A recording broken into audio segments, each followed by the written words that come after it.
What's going on, you guys? Josh here, also known as Harry Tornado. I'm here tonight or this evening, I guess, this afternoon, whatever time it is where you guys are, with my good friend Heroin Bob Buys on YouTube. That is our online alias.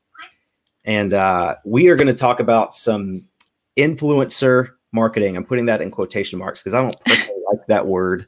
But it's I think it's cool to talk about. It's something that even if you have no subscribers, I think if you have a goal of starting a YouTube channel or an Instagram page and building an audience and helping people, it's just something important to think about. So let's see who's in the chat already. Joy Bada Bing just made a premiere a couple minutes ago. Great guy, great channel. Go check his channel out. Andy Someta, More Income, Wizard Flips, Mary Jones, The Thrifting Lounge, 1927 Scavengers, The Nurse Flipper, Meriluz Acosta Padilla, hola, Gorgeous, Betty in Indiana. Wonder where she's from. Judson Smith, what's up, man? OBX Picker, Froggy Flips, what's up?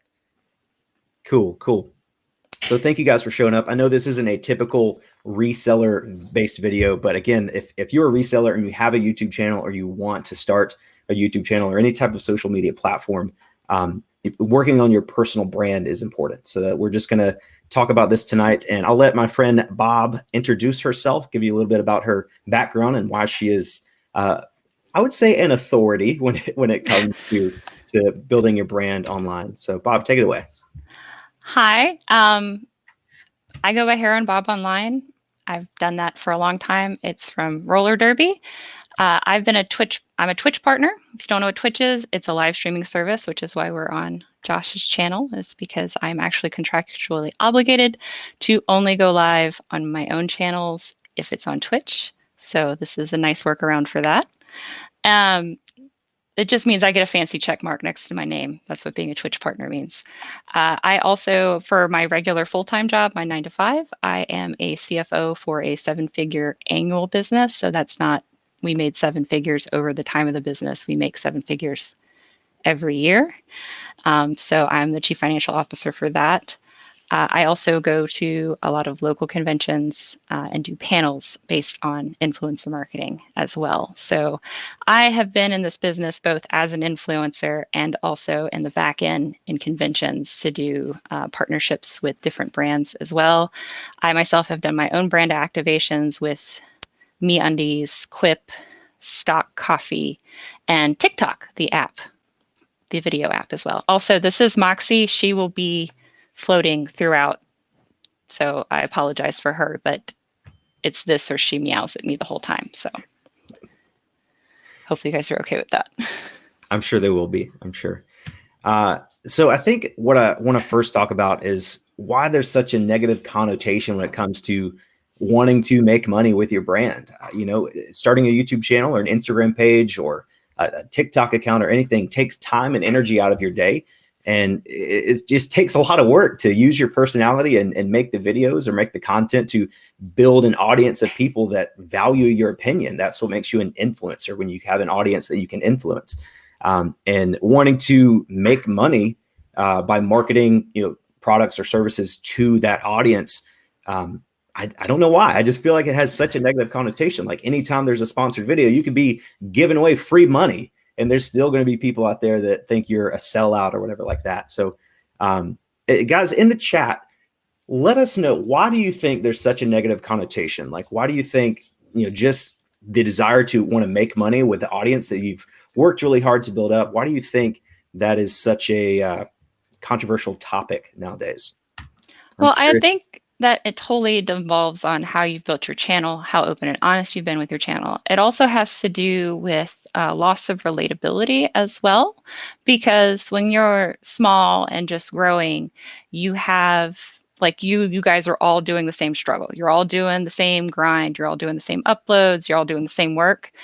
And then when someone pops off or gets some kind of virality or virility to it, and someone else doesn't, you're no longer on that same level. So it's a small loss of relatability, and then it's also how genuine you come across when you're doing those brand activations. So like if it sounds like you're reading from a script, people are not going to think that you're doing it because you genuinely like the product, versus if you put something in your own words, or if the content is pretty much on par with what you would normally make, you're using your own like personality to sell the product, and it's something that you've also already talked about, then I don't think that's going to have that same negative connotation to it. But most of the time it has to do with how the activation comes across as genuine and honest. Also relatability, like how relatable is this content to what your audience feels. And then there's also going to be jealousy involved, and unfortunately as well, because like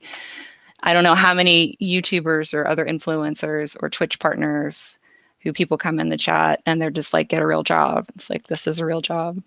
Yeah. I put in 40 hours a week. I get paid to do this. This is time and energy. So it's just like, you're not relatable to that person who's going into an office at a job that they hate every day. So that's part of that negative connotation there.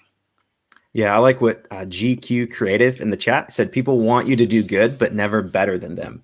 And I love that. Like you see a new content creator and they start to get some traction. You're like, oh, that's great. And then they start to grow faster than you. And you're like, wait a minute, let's see what they're doing. Let's really try to nitpick here. And then they, pass you in subs or pass you in, whatever, or they start getting sponsored deals. So a lot of people in the chat are saying jealousy. And I think that has a lot to do with it. Mountain Man Treasure said it's the get a real job subconscious holdover, like you were saying. People think that if you're not doing back-breaking labor, then it's not a real job. Like all you do is make videos. You got to get out there and get you a real job. I'm like, this is tough sometimes. Like there's a lot more that goes into being a content creator than what you guys see in the finished product. A lot of, for me personally, I've spent hours, thousands of hours probably researching like everything from how to like the correct percentage of eye contact on camera. Like you don't want to have too much. You don't want to have too much or too little. I've seen some people where their camera flip screens are like to the side. So instead of looking at the camera, they're looking off to the side the whole time, which drives me crazy. And just little things like that you don't think about until you're until you're a content creator yourself. It's, there's so many resellers just in this niche, particular niche, whatever you want to call it. Particularly, there's thousands of content creators. So like anything you can do to help yourself stand out a little bit, you have to do it. So it's a lot more than just filming some what sold videos and not editing the video at all and uploading it to YouTube. Well, what I think is important too, as human beings in general, our natural instinct is to hold on to negative more than positive, because it is a survival instinct, is to, this was negative, this was bad, let's do everything we can to avoid it.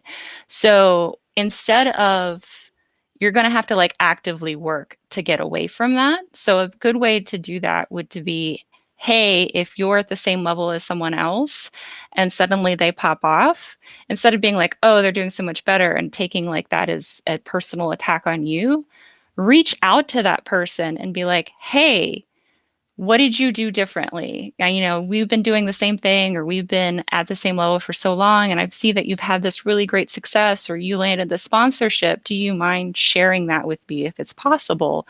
Make it as a positive learning opportunity and cheer on your peer instead of making it a competition. I definitely am one of those people who are all about collaboration and cooperation versus competition, because while competition is healthy and you can gain a lot from it, I think you can get more from collaboration, cooperation instead.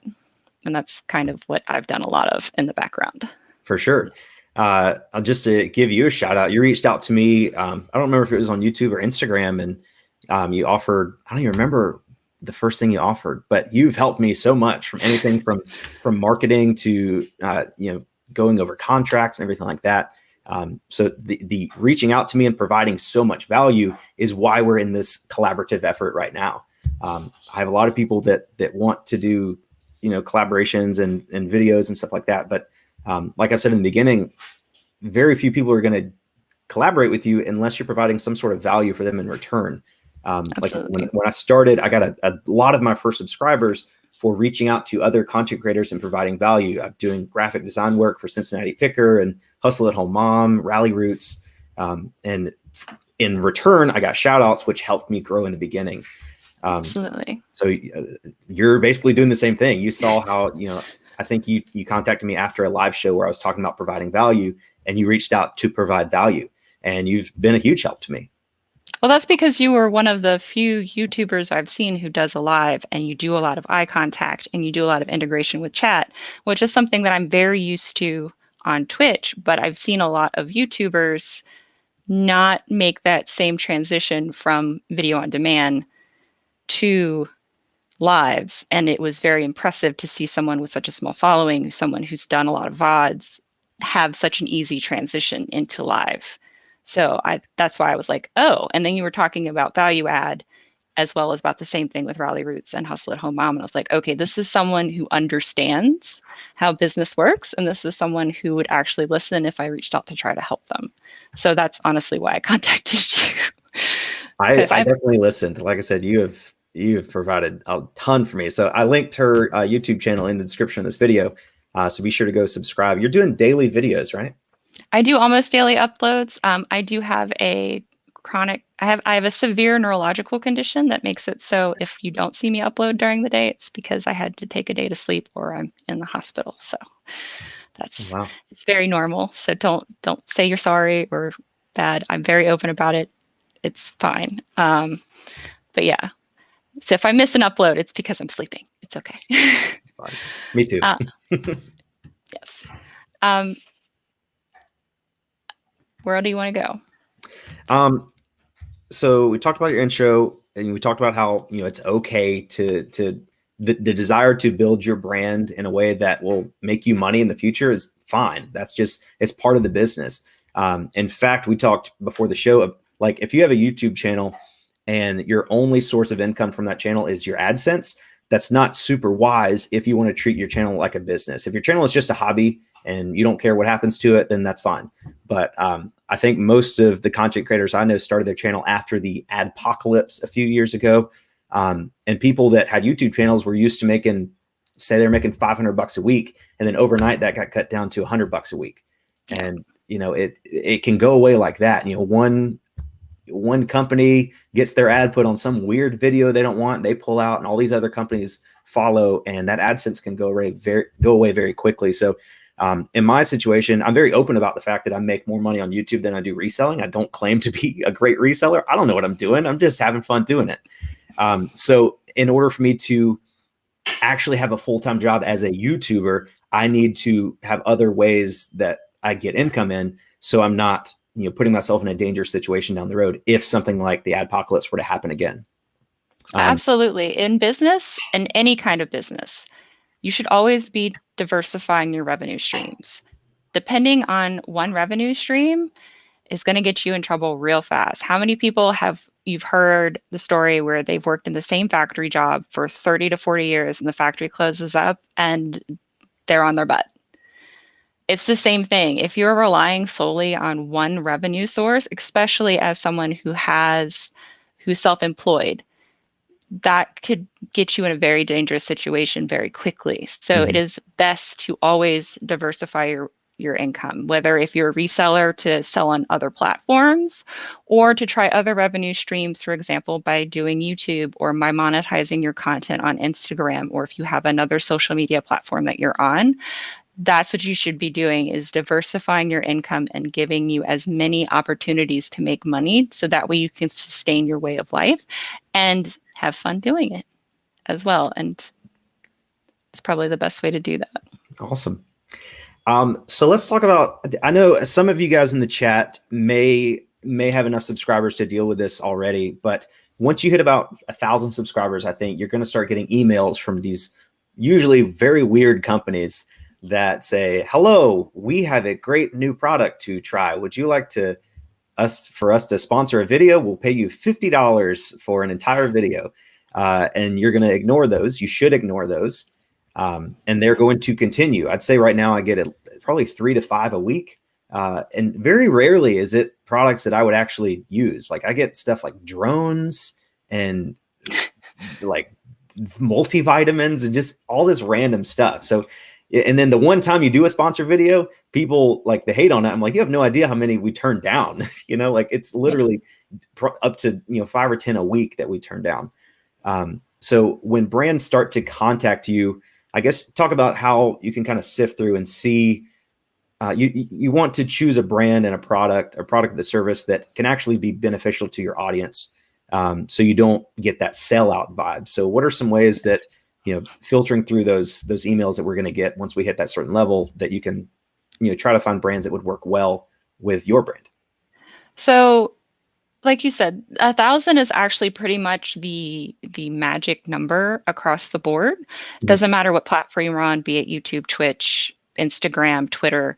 You're going to start getting people trying to slide into those DMs, trying to get your email address off of your bio page and start sending you those messages. What you're going to want to avoid is anyone who is not offering products. So they're like, hey, I'll give you this discount code to go buy my product. And then if you talk about it, then you get this affiliate link that goes through it. That's no. Yeah. They're not offering any value to you unless it's a product you just happen to already really love. And that would be super weird and like a 1 in a million chance.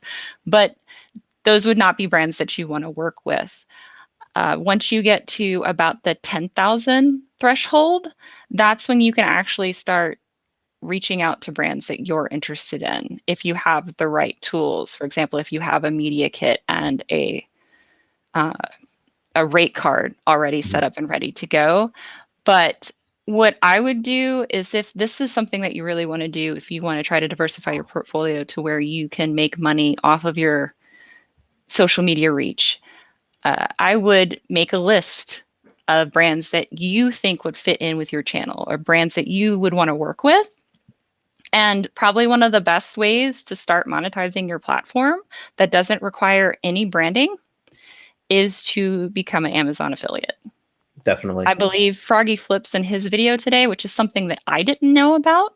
But on YouTube, if YouTube is your only platform, apparently you can't monetize with Amazon affiliates unless you have 500 subscribers, which is not something I knew, because yeah, that was something I learned. So Froggy flips, thank you. You taught me something. It's because I'm a Twitch partner. So Amazon owns Twitch. So that was never a hurdle I had to cross, but that was really good information that I learned from you. So you can always be learning even when you are literally in this all the time. So, yeah.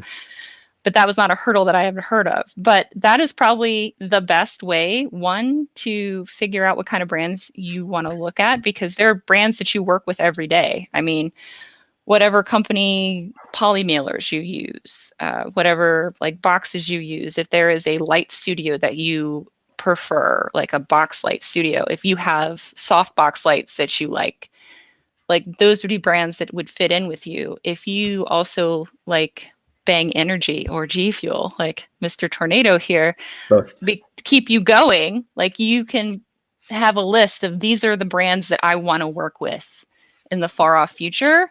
And then you can try to build a goal to get to that point. Yeah, for sure. I absolutely love affiliate links. It's such a great way to support content creators. Like before you get monetized on YouTube, that's probably the only way you can make money. And at first I wasn't really making anything because I wasn't linking all of my products. I would just link stuff I used in that video. So it's hard for people to find the right videos for the right products. And also I think a lot of people just aren't aware of it yet, but basically, if you go to Amazon through any of the links in my video, I don't have any in this video, but in my other videos, I have links to all my products. You go to Amazon through that link, whether you buy that product or any other product on Amazon, I would make a commission of like 4%. And so sometimes it's accidental. Like you'll click my link to look at something, and then the next day you just go to Amazon and buy, diapers for your kid or something, and I would get a commission on that. And I think that's insane. Like, yeah. But that's really nice, though. And that's actually a really good way to start building your metrics to present to brands. So say, for example, you get like a new light box and you make a whole video just dedicated to you unboxing light box. I'm just saying this because that's what I did recently. So like you get this brand new light box and you're excited about it, you want it for your business. And then you use that Amazon affiliate link to track, this is what my influence is. So I'd spent this whole video to talk about this light box and how I think it's going to improve my brand. How many clicks did I get? from that video. So that is your engagement rate. So that tells you that that's one metric you need to know. Like, what's your engagement rate? This is how much your influence actually got people to look at this one product. And then your next thing that you need to find out is your conversion rate. So how many people actually converted to sales from that click-through rate. So that's a really great way to get those metrics. So you have something to present to brands when you're like, hey, whenever I talk about a product, even if I'm not sponsored, this is how many people actually go to look at that product. So that's really good for brand awareness campaigns. And then for direct conversion campaigns, they're like, this is how many people actually purchase the product. So that's why I always recommend Amazon affiliate programs to anybody just starting out, because that's a great way to start building your media kits and your rate cards, is by having actual numbers. Because your media, I keep talking about this and we're not talking about what it is, but your media kit is like your business plan to brands. So well, talk about that. What is a media kit? Okay, so if you're getting to the point where you're at like 10,000 followers on any platform, you're going to get to the point where you can start reaching out to brands. So there are going to be two things they're going to ask for. They're going to ask for a media kit, and they're going to ask for your rate sheet or your rate card. Your media kit, they're completely separate things and they shouldn't have the same thing on it. So your media kit is going to present who you are to the brand. So you could be like, I'm Josh Rennell. My channel is Harry Tornado. I have this many subscribers on YouTube. This is how many views this gets. I have this many followers on Instagram. My total net reach, because I don't think you're on Twitter, are you? So like you would put all the social medias that you have more than 1,000 followers on, unless it's a disparaging difference. So for example, if you had 1 million YouTube subscribers, but like 1,000 Facebook likes, don't put your Facebook on it. That's not going to help you at all. What you could do is instead include that number in your total social media reach. So you have, 28,000 subscribers on YouTube, and then you have 5,500. You're almost at 5,500 for Instagram now, right? Something like that. Yeah. Yeah. So you would put that together and you like, this is my total reach. And then you would put in something like, these are the brands I've worked with. So you've worked with Lumi and you've worked with Scotch. So you could be like, these are the brands I've worked with. I have done, you can say, I did a brand awareness campaign for Scotch, and then I did a direct conversion campaign for Lumi. And those would be things that the brands would be interested in, because then they could be like, oh, well, this person has already done brand activations and they've worked with like a Fortune 500 company and they've worked with small indie companies. So, you have basically worked from somebody from the tiny to the really big. So that's very attractive, because it's not just indie internet brands, but you've also worked with big Fortune 500 companies as well, which is very attractive. But it's basically like, hey, this is who I am. This is what my social media reach and influence is. Here are the other brands that I've worked with, so that way you have references. And this is why I think you should work with me. You do not put money on that.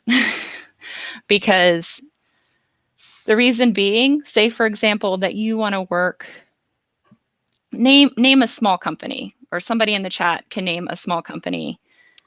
Jones Cola. Okay. I think that's not a small company. That's not small? I thought that was small. No, well, they're microbrew soda, but I wouldn't consider them small based on the metrics in their sales. But okay. So, but Jones Soda, I also think they just recently got bought out by somebody. But Jones Soda is not going to have the same budget that Coca-Cola is going to have, unless Coca-Cola owns Jones's Soda, which I don't know who they got bought out by. But so you have Jones's Cola and you have Coca-Cola, and you're going to give them the rate sheet. Like if you put money on your media kit, but you really want to work with Jones's Soda, and your last person that you worked with was Coca-Cola, they're going to look at that amount of money and be like, I can't afford you. But like you really want to work with them, your rate sheet should always be negotiable, because you could probably monetize other ways. Because I believe that Jones's Soda, can you buy that on Amazon? I'm not sure. But you could work it out to where like the difference, because that's a product that you really believe in, that you want to work with, you could make the direct compensation lower but the affiliate compensation higher. So that way the brand would still be able to afford you. Yeah. So instead of like losing out completely on that money, you're just finding that money somewhere else. Does that make sense? Yeah, for sure. So And you that's have, basically what I did with Lumi, because at the time, like my Lumi deodorant, my Lumi sponsorship was much less lucrative than the Scotch sponsorship, because at the time I was at like 6,000 subscribers. So it was more like the price up front was much less, but they gave me the affiliate, behind the scenes thing. right. So, but yeah, a quick question in the chat. The Thrifting Lounge says, I have a question about views. We all know very few people have that market cornered. What do you use for analytics? So analytics, you just go to your YouTube channel, and like if you have a YouTube channel, you go to your YouTube studio, you click analytics, and it'll give you everything you could possibly want. It's very in depth. I don't use a third party app or anything like that, or another website. You can use Social Blade to see other channels. Like you type in a channel name on Social Blade, and you can see their views and subscribers and daily numbers and stuff. Most of it is accurate. I would not give a warrant to the estimated income of that channel, because that is not correct at all in my experience. No. And that's actually really interesting, because the reseller market in general has about 2 to 4 times the CPM that other communities do on YouTube, which is very interesting. Another thing so you're talking about your analytics. That's another thing to include in your media kit is your demographics for each social media platform that you're on.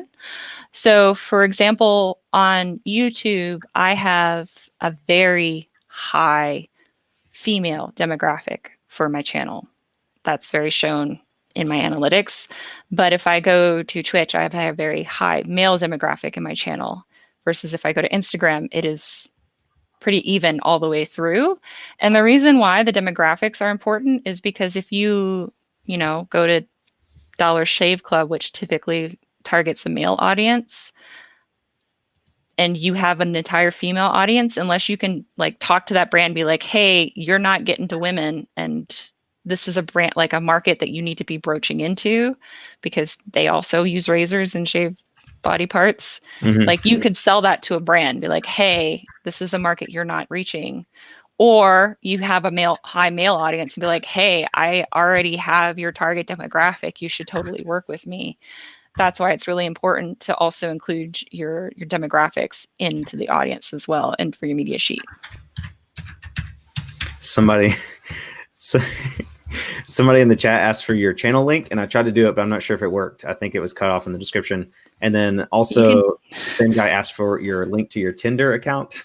I don't have a Tinder account. I've used Tinder first time for 4 days and the second time for a week. You keep up the trend. I'm just kidding. You have a boy. He is in some of your videos. Yes. He needs. Who I met on Tinder. Oh, you did? Oh, look at there. Which is why I only use it for a week. Let's see. What you can do if you want to find me, you can look up Bob Buys or Heroin Bob, and that's heroin, not the drug, but the female hero, and then Bob is B0B. You're going to find me. I'm the only one. I do have the link in the description, should work. I put it in there, but it's like all, I don't know, it's cut off now. But yeah, we'll get that. So let me look at, let's talk about family friendliness for a minute, because I feel like a lot of people in the chat are not, they're not at the point in their channel yet where they're having to worry about this stuff. But it's important to make sure that the things you are posting on social media now do not prohibit you from being able to market your brand in the future. That's why, like YouTube, a lot of people used to cuss and carry on YouTube, as my granddad used to say. And that was fun back in the day. And then the adpocalypse came, where it's basically the adpocalypse. I think Emily Conway asked about it earlier. That said, it's basically companies were paying YouTube to put their ads on videos, and their ads were getting placed on really bad videos like Taliban and like terrorist stuff. So companies started pulling their ad campaigns from YouTube, one after the other. YouTube lost a bunch of advertisers, so they couldn't pay as much. So now YouTube is there's a lot of behind the scenes metrics that go on to to determine whether or not your channel is family friendly. So I think if your focus is to make money with your YouTube channel, you should really make your content as family friendly as possible. No cursing, maybe not even doing things that are questionable for parents, like vaping or smoking or drinking or anything like that on the channel. It just depends on where you want to go. If you don't care about building a brand, you can do whatever you want.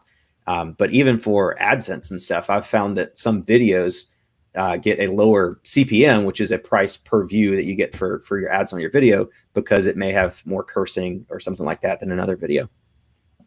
Yeah. So if you watch me on Twitch, I'm a completely different person than you're watching me here on YouTube. I make a very conscious effort not to cuss on YouTube. Or actually, if you meet me in real life, it's very rare that I curse. It's just gaming that brings out the little demon inside. So I'm going to be very well spoken and very even any other time. But if you decide to watch my gaming content, I'm going to let you know that that is not brand or advertiser friendly. Just putting that disclaimer there. But on here on YouTube, you do get rated. There is a secret rating system that YouTube has not released. I would highly recommend Nerd City content if you want to learn more about the secret rating system on YouTube.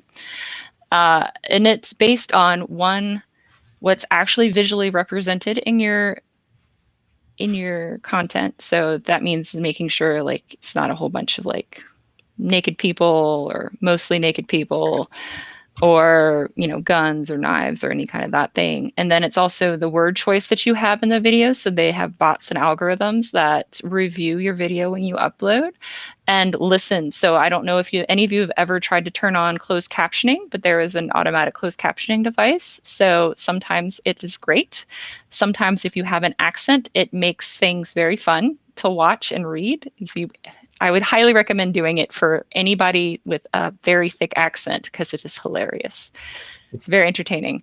But that they use that system in order to make sure that, okay, well, they're not cursing, they're not using any kind of risque language in any sort, they're not making any kind of innuendo, they're not being angry or belligerent, and that counts towards your rating as well to be brand friendly. Also, for anybody who is under the age of 30, I would highly recommend, if you had any social media at any point when you were young, go back and delete it, or delete any of your other, go look at it and make sure you didn't say anything, because that's catching up with a lot of influencers now, where they said stuff when they were trying to be, edgelord teenager, and it's biting them in the butt now when people are going back because they did something that person didn't like. So they're trolling through all of their past, Twitter or Instagram comments.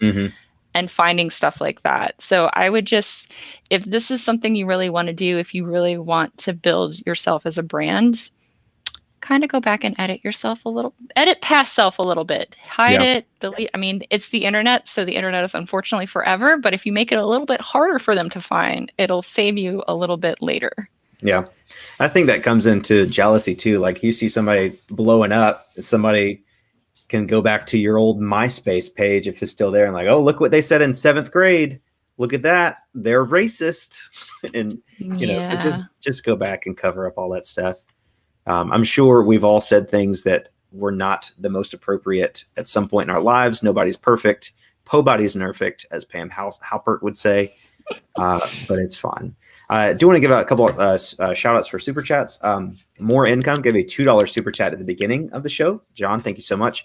And then Blind Hussy gave a $5 super chat just a minute ago. Thanks for the content. Thank you, Blind Hussy. I have a special surprise for you in tomorrow's video, so be sure to tune in for that.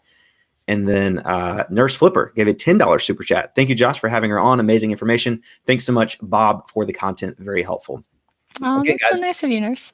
If you guys want to just have your YouTube channel as a hobby, like you don't care, like if you make some money from AdSense, that's cool. If it's just a hobby and you don't care what happens to it, this conversation really isn't for you. This is just for if you want YouTube to be a significant source of income. Like YouTube is my main source of income right now, so I have to take it seriously as a business. And if you look at any kind of content creator that their job is being a YouTuber, they've pretty much all done some sort of brand deals at some point in their career. So it's not about, doing a brand deal or doing a sponsorship is not inherently bad. It's just about making conscious decisions for your business and your audience, being a good steward of your audience's attention. If you've built trust with a large number of people in your audience, you don't want to abuse that by promoting products or services that just aren't beneficial to them. So you want to make sure that you're filtering out the BS when it comes to companies that are reaching out to you. Absolutely. Speaking of reaching out, let's talk a little bit about negotiation. I feel like a lot of people, when I got an email the other day from Raid Shadow Legends. They got to you finally. I was wondering when that email was going to come for you. Yeah. They were like, hey, if you do, I think they said 90 seconds, like a 90-second mid-roll ad of like me playing the game and talking about the game, they would pay me $150. I'm like, hey, somebody might fall for that. If that's like the first email you get and, you're desperate for $150 just for 90 seconds, like somebody might fall for that. But me promoting some mobile game to my audience that's like average age of my audience is like 42 years old or something, like that's not beneficial. No.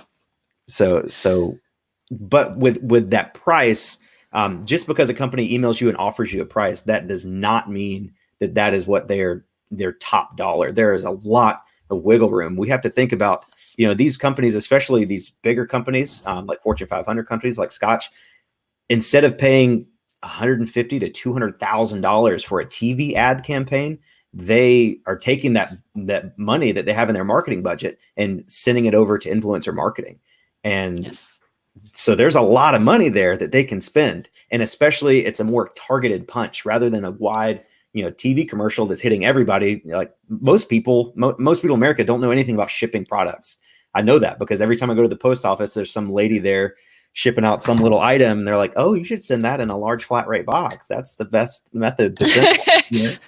So people don't know about shipping. So Scotch is realizing that, spending their marketing money on influencer marketing it gives them a higher return on investment for sure.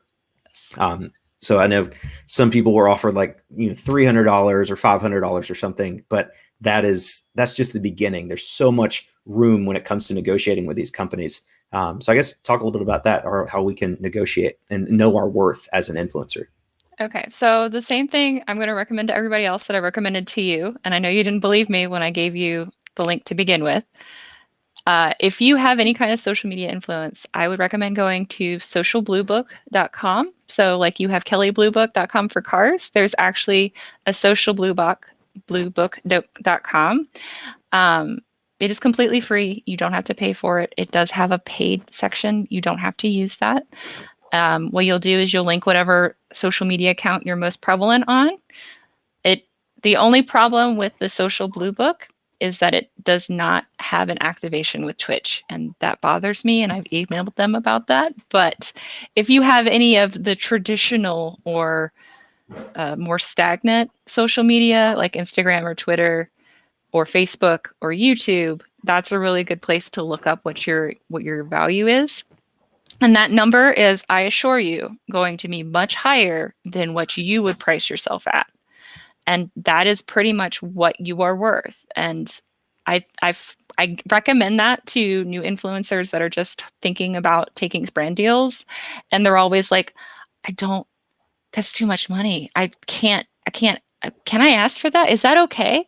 Yes, it is, because there is a reason where they're basing that number off of, and it's based on your total number of views or total number of likes, depending on what platform it is. It's also based on your engagement.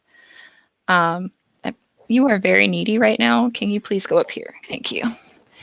And I promise you that is a very good resource. Also, try to reach out to someone else that you've known has also done a brand activation, and reach out to them and ask them, hey, I saw that you did this promotion, do you mind me asking what you got compensated at? Some people will be okay with talking about it. Some people will not be okay talking about it. It's also about building relationships within your own community as well, which is another thing that's really good to do. It's also another thing that's really good to cheer on other people instead of be poopy towards them when they get something good, because chances are that they'll have valuable information for you later as well. But if someone comes at you, so say a marketing campaign comes at you, or a third-party marketer comes at you and states, hey, we're interested in working for you. We're willing to offer you $150 like Raid Shadow Legends did. Would that be something you're interested in? Be like, well, not for that amount of money, because it has absolutely nothing to do with what my influence is. I mean, technically everything has a price tag, so I'm pretty sure if Raid Shadow Legends offered you $100,000, you'd think about it for half a second. I would make the best video about Raid Shadow Legends. But I mean, everybody has a price tag for something, and you'd have to figure out a really amazing way to integrate that into your content. But you could counter like this doesn't really. I love that. I love that you said how to integrate that into your content, and yes. that I want to touch that for a second. If you're doing something like, obviously, if Raid Shadow Legends offered me $100,000, I would make that video, but it wouldn't just be like, hey guys, you should download this really cool game called Raid Shadow Legends. It wouldn't be like a normal ad. Like I would do it like the Scotch thing, like bring it into a normal video, like incorporate it like a normal human being. People don't like watching TV commercials because they're actors and they're scripted and everything just seems fake. But when you take a product or a game or whatever and you incorporate it in a way that is either realistic or funny or anything like that, it makes it so much more digestible for the audience. That's what I knew doing the Scotch thing was going to get some hate from people. I knew that going into it. But I felt like I felt like I could do it in a way that seemed realistic and it wasn't pushy or salesy. Like the amount I got paid wasn't dependent on the sales. I could care less whether or not you guys bought it or not. I was just trying to, tell you about this cool product. And I think you did an excellent job, Josh. I told you that when you could just search Scotch Flex and Seal, and you could see some other videos some content creators making, and it just seems super fake. Like, yes. Oh my gosh, it's so cringy. But it's sometimes it's not even the product. Like you can promote the worst product in the world, but if you make the video engaging and funny and enjoyable for your audience, they're much more likely to maybe not buy the product, but much more likely to be okay with you talking about it. Right. So just letting you know, pretty much any company that offers me $100,000 might get a spot. I'm just going to go ahead and say that. And then I'll give away a bunch of Rolo printers or something. Well, see, that's something too. Like you can come back at the company and be like, no, this is my rate because this doesn't fit with my brand. I don't think this is going to necessarily be a good fit. If there's something that you're still really wanting to work with my audience or wanting to be a part, like break into this community, this is going to be my much higher rate because I don't think it's going to fit in with my content. And they can either be like, I can't do that, or you might be surprised and be like, hey. So that's what you got to really look at. Yeah. And, just try to be professional in your negotiations, use those words like, hey, this is not a gaming channel. This is a reseller channel. These are my demographics. This is not what your target demographic is. This is not necessarily the best fit unless you're looking to break into this market. If that's the case, it's going to be a little bit more difficult and more work on my end in order to make this fit with my content, in order to make my audience be interested in converting over to your product. So this is going to be my rate for that extra work. And they're either going to take it or they're going to not. But if you break it down in a professional manner, instead of just being like, nah, fam, that ain't it, it's going to build a better, because chances are, the marketing companies that are working with Raid Shadow Legends or the company that was working with you with Scotch, chances are they have other clients. Mm-hmm. They have other clients that you might actually want to work with. So if you're not engaging with them in a professional and courteous manner, they're going to remember that when you come at them later asking to work with X brand, and they're like, nah, you were kind of mean to me earlier when I gave you this. So no, we're going to go no. And that's just a general rule. Something I learned a very long time ago is you should be nice to everybody, because that person giving you your coffee could just be the personal assistant, or they could be the CEO of the company just coming and checking and see how things are going. You don't know. You should just always be nice to everybody. It's just a general rule in life. Absolutely. I just want to look at the chat. I feel like there's a lot of comments in the chat. I'm just making sure I'm not missing any questions or anything. Nurse Flipper says, I think the hate was minimal compared to the support. That's very true. Yeah, it's very true. And a lot of, I don't know. You're taking it too personal, hon. We'll leave it. We'll leave it at that. But yeah, the support was much more than the hate. I've seen other content creators when they do videos that are a little bit more salesy or whatever, then they get a lot of hate. But even in that situation, like if you don't like it, just don't watch it. Like I've seen people give really mean comments to other people that are doing sponsored videos, and it just doesn't help, and it makes you look like a less professional person. So if you get to the point one day when companies are wanting to work with you, they might go back and see your comments and see how mean you were being to somebody else that may have done a sponsor video for one of their clients or something. Yeah. So it's let's see. Yeah, don't like it, don't watch it. Let's see. So we talked about that. Talking about dollar to the influence. I guess let's talk about, contracts. Let's talk about contracts. You should always have one. You should. Period. You should always have one. So a lot of these times companies are going to do the initial interaction with you through email or DM to do the initial like icebreaker. And then when you send them your media kit, things will start to become more serious.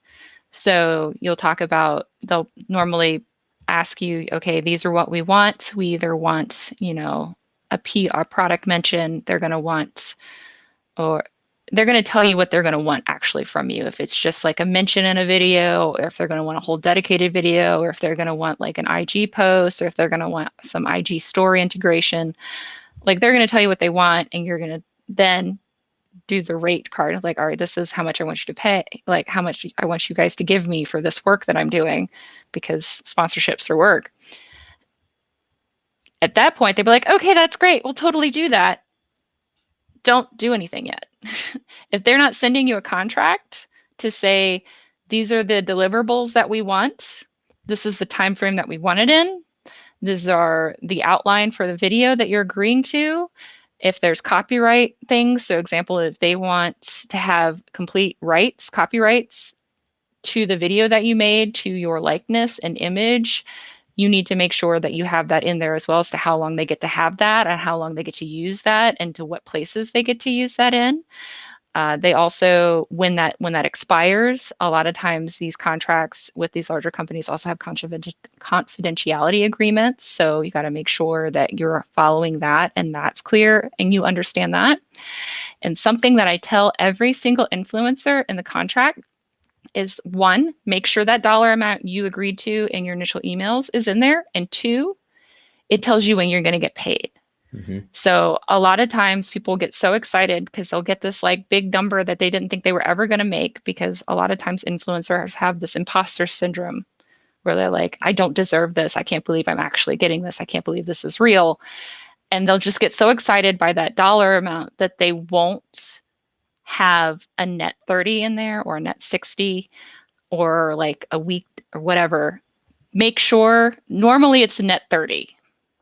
I've seen up to net 60. For those of you who don't know, that's just saying like 30 days after you delivered the sponsored content. Yeah, you just want to make sure your contract isn't going to say, we're going to pay you X amount of dollars.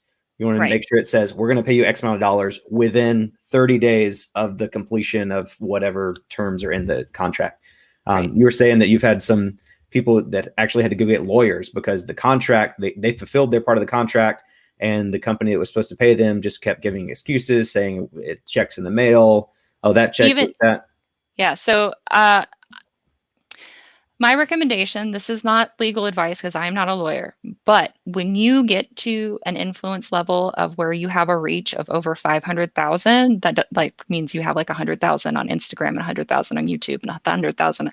When you get to like about that level, you need to think about having a lawyer on retainer, because you're going to be getting a lot of contracts and they're going to be very high dollar contracts at that point. And you need to make sure you're protecting yourself. And yes, I am aware that there are are a lot of influencers who even had net 30s or net 60s in their contracts. They delivered the content and they had to get their lawyers involved to get that company to pay out because they were 6 months past that date. Wow. And the only way that they were able to get financially compensated was to take them to the court. And that's another thing that you should be looking at in your contract is if there's this clause in there as to where litigation can take place. So if they have any part where either party breaches the contract, where this contract has to go to court at, because sometimes they'll put it in there to where it's a California company, but you live in South Carolina. If you want to take them to court for not paying you, you have to go to California. Mm-hmm. So also look at that as well, but make sure you have a contract because it's the best way to protect yourself and your business, and it's the best way for the brand to protect themselves and the business, and it all makes to make sure so that you get paid for the work that you did. Absolutely. It is. And guys, I learned all this, by talking with Bob. Like, she is super helpful. She's really been a mentor to me through all the stuff that I just had no experience with. I've never been an influencer in any fashion at all. I never thought in my life I would get to a point where I had to worry about contracts for anything like this. So having her as a person I can bounce ideas and things off of has been crucial to my business lately. So I just wanted to thank you for that. I really appreciate it. That's very kind of you. And that's part of why I was really happy that you wanted to have this conversation, is because I have had a very unbelievably positive experience in the reseller community. And I wanted, because the reseller community as a whole is very small. It's a very small niche on YouTube. I don't know very many. I think Taco Stacks is probably the largest reseller that I know of, and he's like around 300,000 subscribers. So Mm-hmm. I don't know of any. There's Paul Cantu. He's like he's doing lots of stuff now, but he mainly did thrifting videos. Super outgoing. I think he's at like 600,000. Right, but there's not really there. If you could name 5 resellers that have over 1 million subscribers, then we'd be in a different conversation. But this is still a really small community, and there are a lot of people who are at your level or higher that don't know this stuff, and brands are going to start approaching because this community is starting to grow. So I wanted to be like, hey, if you have questions or you're starting to navigate this, you can reach out to me. I'm more than happy to talk you guys through this. Like, I want to, this has been a very happy, positive place, and I would like for it to stay a happy, positive place. And to do that would be to help you guys if you get to this level, or if you are at this level now. Like, I'm more than happy to help other people, because this is a great way to diversify your business. And it's also very scary if you've never done anything like it before. So for sure. So I guess I see, there's one thing I hear a lot is that you're not in it for the money. And I just want to touch this again before we go. Like, you should start your YouTube channel. Anybody who starts a YouTube channel, you have to provide something for your audience, whether that be entertainment or education or a mixture of both, which is what I try to shoot for on my channel. And if you put in the time and energy to build that up, do not be afraid to make money for your hard work. Just if you've built something that people value, whether it be your subscribers or companies that want to work with you, it's okay to embrace that. I just want that to be a big theme of our discussion today. If you have an audience of people that's willing to listen to you and they value your opinion, be appreciative of that, be respectful of that, but also don't be afraid to monetize that in ways that are appropriate for your given audience. And then again, wherever you guys are in your channels, in your business, if you want to treat your YouTube channel like a business, hopefully you heard some helpful tips in this video. Mose is licking my arm. Thank you. Well, I mean, I think he's just jealous because the cat has had all the attention up until this point. Is it he or she? It's a she. Is she sleeping? Or is she just lounging? Yes, she is snoring. Oh. But yeah, I know for some of you guys, this may all this may be over your head or something, but I think this is really good information to kind of store away, because you never know. Joey bada bing, he's in the chat. I think that guy's going to be big one day. So Joey, save this video for your future reference. I'm sure you're going to have all sorts of companies reaching out to you, man. I love your channel, love what it's about, and you're out there killing it, man. So hope you guys learned something. Again, go subscribe to Bob Buys channel. Again, it's B0B. I think Matt, BK Vending and Flipping, put the link to her channel in the chat. Matt, if you'll drop that again, if you don't mind. Also on Twitch, you're Heroin Bob, right? Yes. I'm Heroin Bob everywhere except for, well, I'm still Heroin Bob on YouTube, but it's gaming and I haven't uploaded there since October, so it's not really interesting. So it's Heroin Bob for Twitch and Instagram, and Bob Buys. No, you're Bob Buys on Instagram too, aren't you? I have 2 Instagrams. Also, if you're on Instagram and you want analytics, I had to tell Harry how to do this too, or Josh how to do this. There's a separate like you have to change your Instagram to business. Yeah. And then it'll give you analytics and also a whole bunch of other information as well to help you out. So if you haven't switched your Instagram over to business and you use it for your reselling, I would highly recommend doing that because it'll give you metric as to how well your post, like when you post, what the best time is, because that's when most people who follow you are active. It'll give you your demographics as well and the locations. So that's really useful information if you want to get more likes or more engagement on your posts. But there's a whole business mode. So you should, if you need help, you can just message me on Instagram and I'll do the same thing I did for him. So sure, she's very helpful. And I think it's super important to not focus only on one platform when you're building your brand. Like if you only build a YouTube channel, then if something happens to that, you don't have any audience anywhere else. So I think I was trying to build my YouTube and Instagram at the same rate. And then YouTube just took off. So Instagram may catch up one day. But I think it's important to try to nurture both of those audiences at the same level, just so you can, drive your Instagram followers to your YouTube channel and your YouTube subscribers to your Instagram and just have a wider influence that way. If you can grow them at the same rate, it's an easy way to double your influence when you're talking about your media sheets, media books, what was it? Your media kit. Media kit. That's right. Is your introduction and business plan to the brand.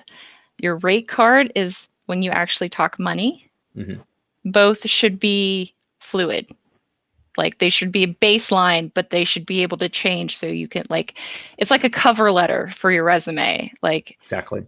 If you're applying to be a receptionist at a Fortune 500 company, it's not the same as going to be a receptionist at an optometrist. Like you shouldn't have the same cookie cutter thing for each one. You should try to curtail it a little bit or customize it a little bit.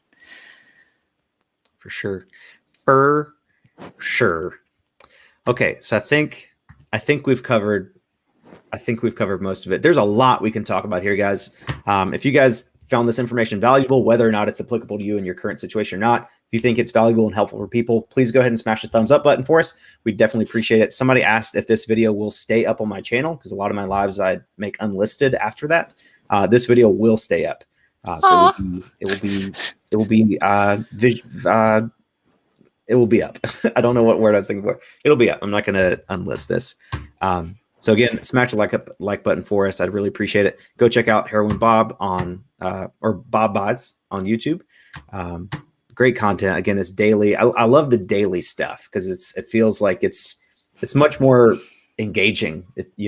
I'm not quite daily yet, but I'm trying to get there.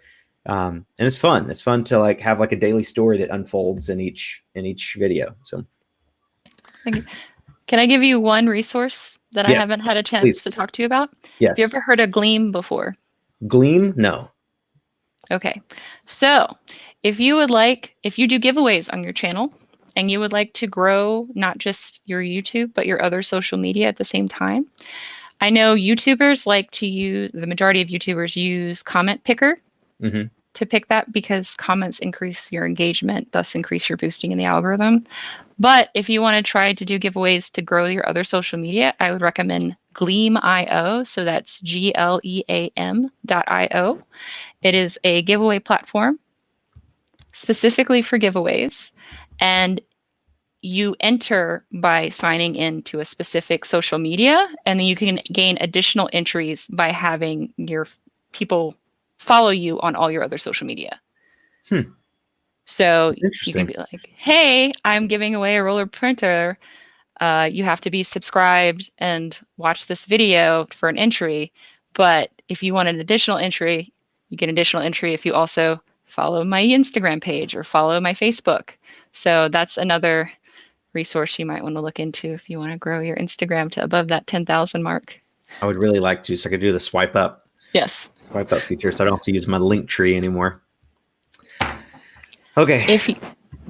Sorry, go ahead. No, it's okay. Jewel just stated you can't specifically say to follow anymore. It just depends on what platform it is. Some of them you still can, but most of the time when people visit your page, they're still going to follow. So it just depends on what platform you're trying to grow at that point. Okay. Cool deal. All right. I think there's no more super chats to go over. No more questions. Oh, there's a super chat. Wizard Flips, $2 super chat. Thanks for the tips. I will apply it to my brand. Good luck, man. I hope you're just build that brand and make that money. All right, guys, we're going to call it a night. Again, thank you so much for watching. If you have any questions or anything, feel free to comment on this video. Bob, I'm sure you're open to people messaging you Yes. on Instagram or something, asking questions or anything if they ever have any issues. She's super, super helpful. So feel free to utilize her. She has a heart for she has a servant's heart. I'll say that. Got that. Okay. What does that mean? You have a heart of a servant. You like to help people, and I like to help people. Yes. Yeah, so heart of a servant's heart. Okay. Sorry if that was confusing. All right, guys. So thank you so much for watching. Appreciate it, and we'll see you guys on the next one.